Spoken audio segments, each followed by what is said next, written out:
শনিবার বিকেলে আসানসোলের হীরাপুর থানার অন্তর্গত বানপুরের রিভারসাইড স্কুল সংলগ্ন ফুটবল মাঠে ফুটবল খেলতে গিয়ে বজ্রাঘাতে মৃত্যু হলো এক স্কুল পড়ুয়ার। গুরুতর আহত আরো এক। জানা যায় মৃতের নাম শেখ ফিরোজ। জানা যায় মৃত বানপুরের বাসিন্দা শেখ ফিরোজ, বয়স 16 এবং আহত যুবকের নাম বিবেক ঘোষ, বয়স 17। ঘটনা প্রসঙ্গে জানা যায় শনিবার বিকেলে বজ্রবিদ্যুৎ সহ বৃষ্টিপাত হচ্ছিল আসানসোলে এবং বৃষ্টির মধ্যেই রিভারসাইড স্কুল সংলগ্ন ফুটবল মাঠে ফুটবল খেলছিল কয়েকজন ছাত্র এবং হঠাৎ করে বজ্রপাত হওয়ায় সেখানেই এমন মর্মান্তিক দুর্ঘটনা ঘটে। এদিন শেখ ফিরোজ এবং বিবেক ঘোষকে উদ্ধার করে আসানসোল জেলা হাসপাতালে ভর্তি করানো হয়। তবে চিকিৎসকেরা শেখ ফিরোজকে মৃত বলে ঘোষণা করে এবং আহত অবস্থায় রয়েছে বিবেক ঘোষ। এদিন খবর পেয়ে হাসপাতালে দ্রুত পৌঁছান রাজ্যের নারী ও শিশু কল্যাণ মন্ত্রী তথা আসানসোল দক্ষিণের বিধায়িকা অগ্নিমিত্রা পাল। এদিন মন্ত্রী অগ্নিমিত্রা পাল জানান, এটি খুবই কষ্টদায়ক ঘটনা।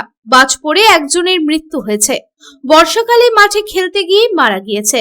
বৃষ্টির সময় যাতে মাঠে কোনো ছেলে না খেলে সেটি প্রশাসনকে দেখতে হবে।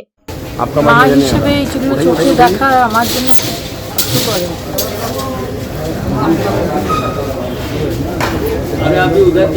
বিধানসভার দুটো ছেলে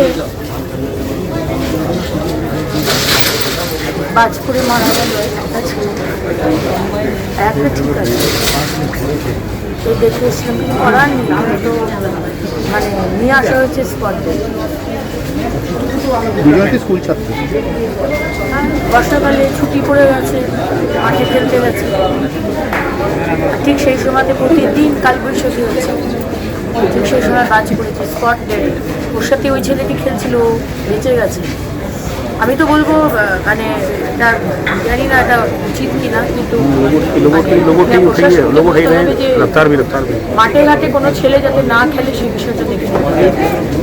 আজকে আমি ডিএম সাহেবকে বলেছি, আমাদের একই বাড়ি ভাই বোন মারা গেল, তলিয়ে গেল দামোদর। ডিএম সাহেবকে বলেছি দামোদরের পুরো ঘাট ধরে পুরো বেড়া লাগিয়ে দিন বা পুলিশ থাকবে, কেউ জলে নামবে না। যেখানে সেফ শুধু সেখানটা মার্ক করে দেওয়া হোক, সেইখানেই নামবে, বাকি কোনো জায়গায় কাউকে নামতে দেবো না। যদি কেউ নামে তাহলে পুলিশকে আমি সাসপেন্ড করবো, যে থাকবে গার্ডে। অপরদিকে এই প্রসঙ্গে বড় চেয়ারম্যান শিবানন্দ বাউরি জানান, প্রত্যেক দিনের মতো ফুটবল খেলছিল ছেলেগুলি, তবে হঠাৎ করে বজ্রপাত হওয়ায় একজনের মৃত্যু হয়। বাচ্চারা মাঠে যেমন প্রতিদিন ফুটবল খেলে বিকেলবেলা হোস্টেল মাঠে, সেরকম টেকনোলজি মাঠে প্রতিদিনই খেলে। তো আজও খেলছিল, হঠাৎ মেঘ আসে আর শুকনো মেঘে পরপরই বিদ্যুৎ চমকায় এবং ডাইরেক্ট ওর গায়ে পড়ে যায় বোঝার আগেই, যে বাড়ি যাওয়ার আগে।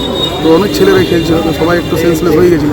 আবার তাদের জ্ঞান ফেরে একজন তো ওখানে ডাইরেক্ট ওর গায়ে পড়ে গেছিল, এসকে হায়ানের গায়ে, ধরমপুরের বাসিন্দা। একজন আছে আমাদের হীরাপুরে একটু, বাকি সব লোকাল ছেলেরাই ফুটবল খেলে, ওগুলো সবাইকে। তারপর অ্যাম্বুলেন্স পাঠানো হয়, অ্যাম্বুলেন্স পাঠিয়ে তাড়াতাড়ি ভর্তি করে দুজনকে, একজন সুস্থ আছে, একজন এক্সপায়ার হয়েছে। তবে এই মর্মান্তিক দুর্ঘটনার জেরে পুরো এলাকা জুড়ে নেমে এসেছে শোকের ছায়া। আসানসোল থেকে সন্তোষ মণ্ডলের রিপোর্ট, পাবলিক টাইমস। আর ভাড়া বাড়ি নয়, এবার আপনার নিজের স্বপ্নের বাড়ি গড়ে তুলুন। আপনার স্বপ্ন পূরণের সঙ্গী এবং দূষণমুক্ত খোলামেলা পরিবেশে নতুন ঠিকানা আনন্দ নিকেতন, কুমারবাজার, বক্তানগর রোড, রানীগঞ্জ। এখানে রয়েছে 2 এবং 3 BHK অ্যাপার্টমেন্ট। মাত্র 1 কিলোমিটার দূরত্বে পেয়ে যাবেন station, market, bus stand, bank, school, হসপিটালের সুবিধা। সন্নিকটে জাতীয় সড়ক, বাঁকুড়া মেদিনীপুর হাইওয়ে।